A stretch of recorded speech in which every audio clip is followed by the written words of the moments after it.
2 గంటల మధ్యలో ఫోన్ చేసి పొద్దున్నే మాట్లాడదాం 8 కల్లా రమ్మని చెప్తే నేను డైరెక్ట్ అక్కడికి వెళ్ళిపోయాను ఢిల్లీకి.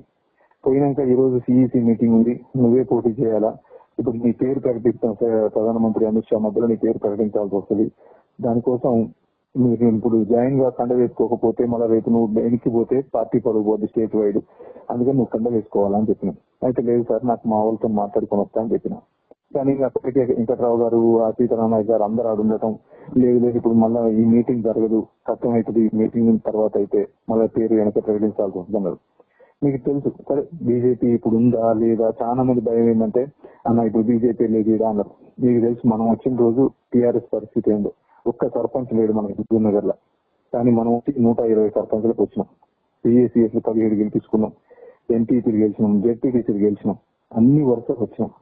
కానీ నేను ఫెయిల్ అయింది కొద్దిగా యూత్ కి ఏమైనా చేద్దాం అనుకున్నా, దాంట్లో కొద్దిగా ఫెయిల్ అయినా.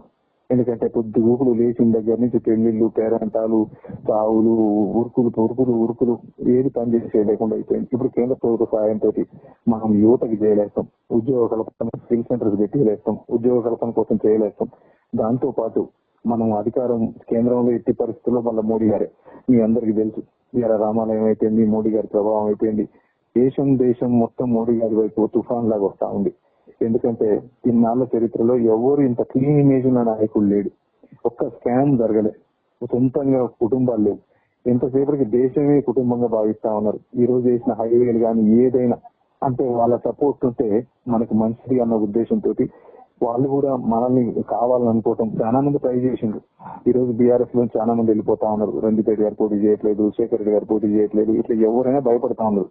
ఎందుకంటే రేపు జరిగే పరిణామాలు ఎట్లుంటాయి ఏంటి అని. రేపు మళ్ళా రేవంత్ రెడ్డిని దింపాలా, అది చేయాలి ఇది చేయాలని కొంతమంది కాంగ్రెస్ అనుకుంటా ఉన్నారు. అట్లాంటి వాళ్ళకి మళ్ళా మన వాళ్ళే సపోర్ట్ చేయొచ్చు. దీని లాస్ట్ ఎలక్షన్ పోయే కల్లా మళ్ళా మనమే ఆగం కావచ్చు. అందుకని వీటన్నిటిని దృష్టిలో పెట్టుకుని నేను మీరందరూ నా ఏమంట ఉంటారు అనుకునే, నేను ఒక్కని పోయి ఏం చేస్తా, దాంట్లోకి నేను ఒక్కని పోయినా ఏముంటది, మీరందరూ ఖచ్చితంగా నా ఇంట ఉంటారు చేస్తారు అనుకునే. ఇంకొంతమంది ఏంటంటే ముస్లిం సోదరులు ఉన్నారు, వాళ్ళకి బీజేపీ అంటే పడదు, బీజేపీ అంటే సైతం మీకు చేస్తారా అని. కానీ మీకు తెలుసు నేను మీకంటే ఎక్కువ ముస్లింని, దర్గాకు పోయినా ఎక్కడికి పోయినా ఇది నాకు సొంత కుటుంబం. ఇది లోకల్ అనుకునే పని చేసిన, మనం అనుకునే పని చేసిన, అది పార్టీ మతమా అని పని చేయలే, ఎవరికి ఒక్కలో అని పని చేయలే. ఎవరైనా మాకు తైలన్న అంటే అర్ధరాత్రి పొందుకుంటూ కూర్చున్నా, వేరే పని లేకుండా 5 సంవత్సరాలు గడిపిన. కాబట్టి మీరు ఆలోచించండి ఒక్కసారి. ఇది నేను ఒకవేళ నేను మీకు చెప్పకపోవడం తప్పే, ఆ తప్పు క్షమించండి.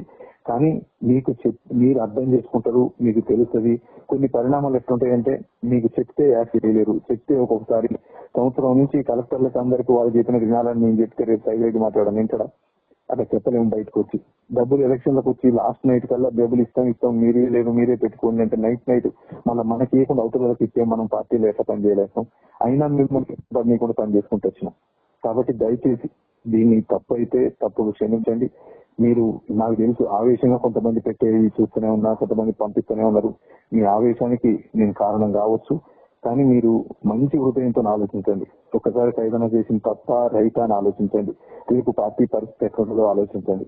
రేపు ఎట్టి పరిస్థితుల్లో బీజేపీ ఎమర్జింగ్ పార్టీ ఎమర్జ్ అవుతుంది రేపు స్టేట్ లో. కొంతమంది అనొచ్చు ఎట్లుంటుందన్నా ఇప్పుడు ఏమీ లేదని. ఇలా మనం అంత ఎత్తున టీడీపీ కనుమరుగైపోయింది, ఇప్పుడు ఏం లేని బీఆర్ఎస్ పైకి వచ్చింది. మళ్ళీ ఇప్పుడు ఒక్కొక్కటి రేపు 10 సీట్లు 10-12 సీట్లు వచ్చే అవకాశం ఉంది కదా బీజేపీకి. ఎక్కడ చూసినా మోడీ గాలి తోలుతా ఉంది. అందుకని అంటే ఆ క్లీన్ ఇమేజ్ పనిచేస్తామనే ఇమేజ్. కాబట్టి మీరు సహృదయంతో ఒకసారి ఆలోచించండి. మళ్ళీ 2-3 రోజుల్లో ఒకసారి నేను హుజూర్నగర్ వస్తా, మీటింగ్ పెట్టుకుంటాను. మీకు కోపం ఉన్నా ఆ కోపాన్ని ఒకసారి ఆలోచించి చూడండి, నన్ను ఒకసారి ఆలోచించండి. నేను చేసిన తప్పు అయితే క్షమించండి. మీరందరూ కూడా ఎట్టి పరిస్థితుల్లో సపోర్ట్ చేస్తారు. మీలో ఉంటుందనే నేను చేసుకున్నా, కానీ మీరు లేకుండా నేను ఒక్కని పోయినా ఆడ విలువ ఉండదు. మీరందరూ కూడా ఖచ్చితంగా నా ఇంటర్ రావాలా, వస్తారని ఆశిస్తా ఉన్నా.